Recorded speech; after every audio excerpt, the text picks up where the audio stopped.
soir, dans nos Mémoires du Zinc, je reçois Titoff à l'occasion du spectacle Open Bed au Bouffe parisien. Titoff, bonsoir. Ça va? Bon, moi bien. Moi bien. Et il semblerait que ça aille bien dans cette pièce-là. Il y a un lit qui est un peu central. C'est Open Bed, c'est comme Open Bar ce soir. C'est-à-dire qu'il y a quelques combinaisons. Il y a des couples formés, des couples qui se forment et se déforment. Et tout ça avec, quand même, il faut le dire, musique. Musique live, c'est-à-dire qu'il y a des musiciens sur scène, que ça bouge, ça danse, ça se déshabille, enfin, la vie quoi. C'est un bon résumé. Voilà, et dire que c'est une pièce qui est la traduction d'une pièce espagnole qui a eu un énorme succès en Espagne, c'est Laurent Ruquier qui s'est chargé de cette traduction et Charlotte de Turckheim qui a fait une mise en scène très inventive. Vraiment. Bon, pour voir l'ambiance et ce dont on parle, on regarde la bande-annonce de Open Bed au Bouffe parisien. Ok, je veux bien que tu te distrais de temps en temps à faire du théâtre avec ta copine Lucie, mais franchement, si c'est pour tuer des pulls, c'est ça faire du théâtre, tuer des pulls.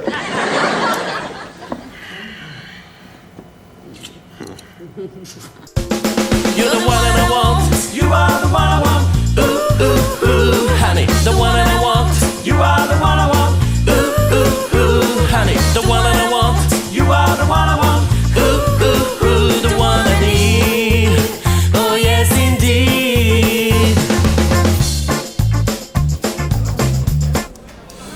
Alors dans cette pièce, on voit les configurations. C'est vrai qu'on danse, tout le monde chante. C'est quand même du boulot ça, hein. C'est quand même une performance. On a été super bien entourés, Charlotte Turckheim déjà, il y a eu une chorégraphe aussi, Ghislaine. Elle a adapté, elle a fait en sorte, parce qu'on n'était pas tous... Il y en a qui ont quand même des bonnes bases de danse, mais sinon pour la plupart on n'est pas des danseurs professionnels. Donc elle a fait en sorte que ça soit drôle déjà, que ça tienne la route, qu'on puisse pas dire ah bon c'est amateur parce qu'il faut vraiment que les chorégraphies soient. Et puis c'est très belle chorégraphie et au service de l'histoire et surtout du spectateur. Et ça c'est une constante chez Laurent Ruquier qui est quand même quand il produit un spectacle en général il met les moyens, il fait en sorte que le public soit ravi, il y a de la mise en scène, que le public soit comblé. Bah, c'est le cas, on voit dans la salle, ça se passe bien, hein, les rappels, au moment où vous n'arrivez pas à partir de scène quoi d'ailleurs. On fait un démarrage énorme, c'est-à-dire qu'on a été complet là pendant toutes les semaines, ça continue, donc il rajoute des dates.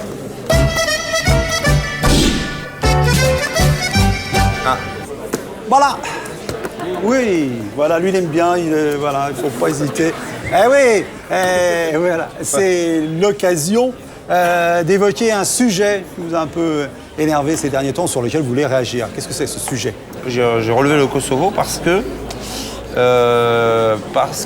pour dire qu'on critique souvent les politiques et que moi-même j'essaie de m'intéresser au maximum à l'actualité, qu'elle soit nationale ou internationale. Et j'ai souvent, en tout cas c'est mon cas, je pense que c'est le cas de plein de gens, mais on ne le dit pas assez, d'un peu d'impuissance et de constater la complexité des rapports. J'avoue que... Alors là, qu'est-ce qui vous paraît complexe? Alors on rappelle, le Kosovo, partie intégrante de la République de Serbie, qui obtient son indépendance avec le soutien de la communauté internationale et bien évidemment les Serbes. J'ai du mal, à part les gens vraiment concernés, est-ce que les gens justement qui interfèrent dans ce genre d'histoire, est-ce que les gens ont réellement une opinion et réellement des informations quoi, des informations et surtout les idées de cause à effet, est-ce que ça peut procurer ou pas? Absolument. C'est ça qu'il faut surtout. Quand on le voit, après on peut le voir aussi. Moi j'ai beaucoup d'amis en Corse où c'est assez partagé. C'est pareil à un moment donné puisque c'est pareil, ça peut être c'est plus grand d'ailleurs la Corse. Le Kosovo c'est l'île de France. Voilà. Non mais c'est le problème posé en droit international par cette situation-là, même si il y a ce qu'on appelle le droit de la réalité, dire que 90% des habitants du Kosovo étaient pour l'indépendance parce qu'ils se retrouvaient en situation de minorité face aux Serbes, il n'empêche qu'on pourrait extrapoler le problème à la Bretagne. Et puis ça, et ce que j'en ai retenu aussi de cette histoire, c'est la déclaration encore une fois du président russe, Poutine qui quand même a une liberté d'expression, de ton, on va dire, qui est quand même assez, je sais pas ça non plus. Je ne sais pas comment le prendre parce que... Est-ce que vous parlez de sa fameuse formule Ah non, d'ailleurs, le Kosovo, je l'avais dit, on va se le reprendre bientôt dans la gueule. Voilà. De temps en temps, il faut pas apporter des réponses, mais poser des questions. Hein. Voilà.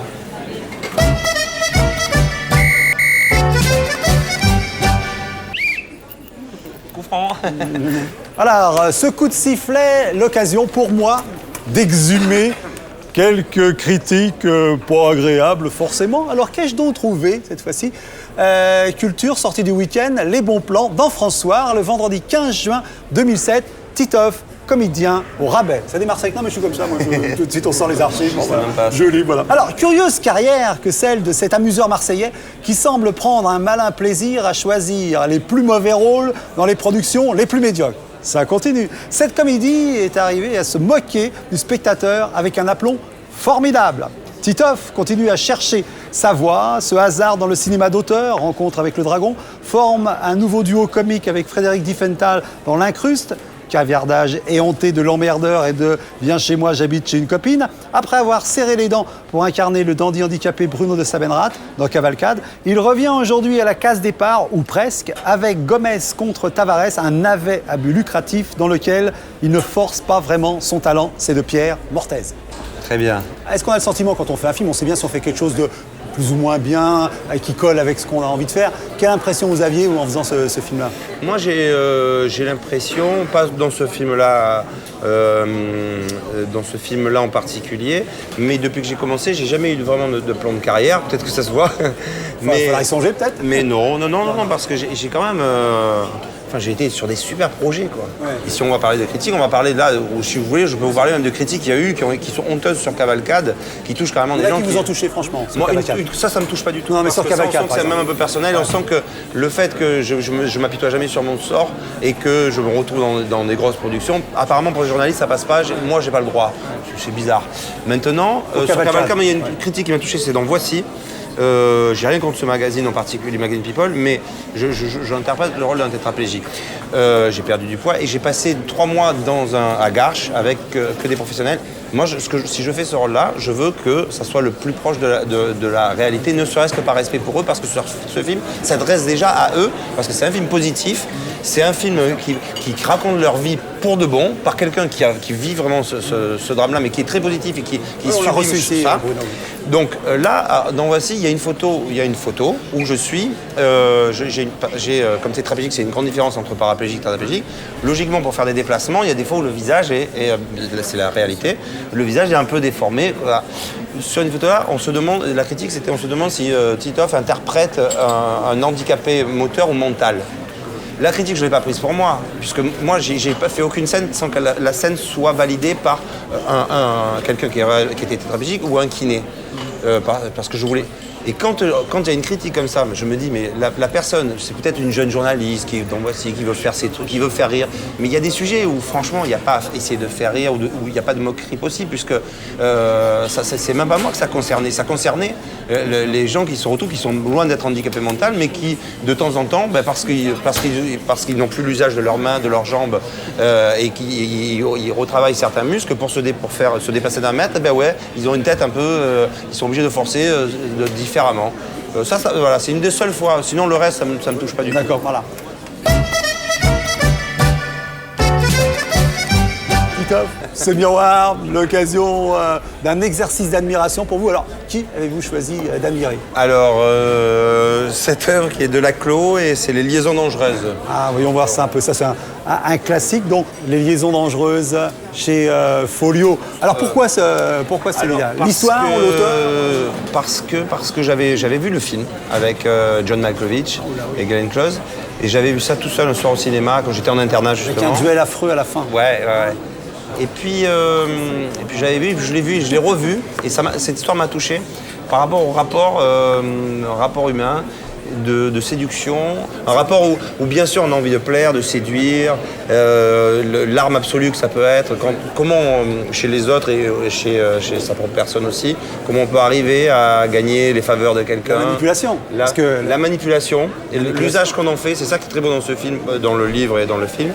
Et puis c'est toujours d'actualité. Quand on fait le résumé, on parle plus du côté libertin, séducteur absolu, du vicomte Valmont. Oui. Mais moi, ce que j'en retiens, c'est plus justement la perdition qu'il y a à travers ce mode de vie-là et le fait de trouver l'amour, de donner l'amour et de recevoir l'amour. Oui, puis il y a Merteuil, Valmont et il y a l'innocence. Tourvel. Et cette innocence qui est saccagée, on peut dire aussi dans cette histoire. Il y a aussi le côté un peu ce qu'on appelle le phénomène de cour du roi, qui est aussi très bien, qui est vraiment d'actualité aussi aujourd'hui. qu'on peut retrouver dans nos milieux de télé ou de spectacle, où il peut y avoir des microcosmes comme ça qui décident de ce qui est bien, de ce qui est pas bien. Bien sûr, les codes, oui. Donc c'est très riche comme je trouve Donc cette passion, donc c'était pour coder l'eau de la Clos ou chauder l'eau de la Clos, vous prononcez comme vous voulez, mais en tout cas vous lisez Les Lésions dangereuses. C'est chez Folio Classique. Et il y a quand même une préface d'un certain André Malraux. Pas mal. Pas mal. Qu'est-ce que vous faites là? Vous avez des... Singles. Ah, il faut que j'y retourne. Pour revenir.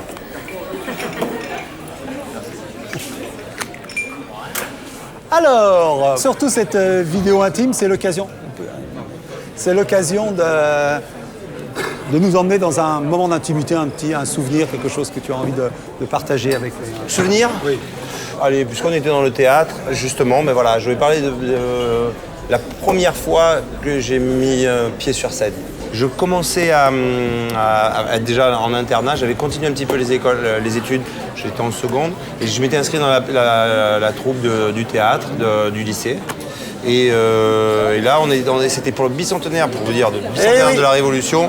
Et là, on avait joué une adaptation, et moi j'avais fait une surprise, j'étais rentré en chevalier blanc. Donc c'est dans Vous n'aurez pas l'Alsace et la Lorraine, c'est ça la référence? C'était Gérard Lanvin qui faisait ça. Ouais, Gérard Lanvin. Et je suis rentré comme ça, et le soir où j'ai joué devant cette salle comme ça, bon, c'était les parents, les autres élèves, et c'est un vrai coup de foudre. Vous savez, quand on se sent bien dans un endroit. Et la vocation, on sent là que c'est bon? Ouais, vraiment, on sent les rires, la réaction du public, les autres acteurs, tout ça. Et, je veux ça. Il était comment, Chevalier Blanc? Comment il était habillé? J'avais pris des bottes, j'avais pris des collants blancs, j'avais pris des grosses bottes que j'avais à moi, j'avais mis, comme j'étais footballeur, j'avais des chaussettes de foot, j'avais mis dedans pour un peu gonfler, comme dans le film, le collant, des plumes, un chapeau, et j'arrivais en chantant, la fameuse chanson, on m'appelle les chevaliers blancs, je vais les secours au secours d'innocents. Voilà, Titoff revenait sur les terres de ses débuts. Hein. C'est un bon souvenir. Donc, voilà, donc il y a eu forcément une première fois pour Open Bed au Bouffe parisien, donc pièce de Laurent Ruquier, mise en scène de Charlotte de Turckheim. Alors c'est plein, mais quand même, vous pouvez réserver, il faut y aller. Attendez pas que ça parte dans nos belles provinces. Allez, on vous souhaite tous les bonheurs. C'était un plaisir en tout cas, merci beaucoup.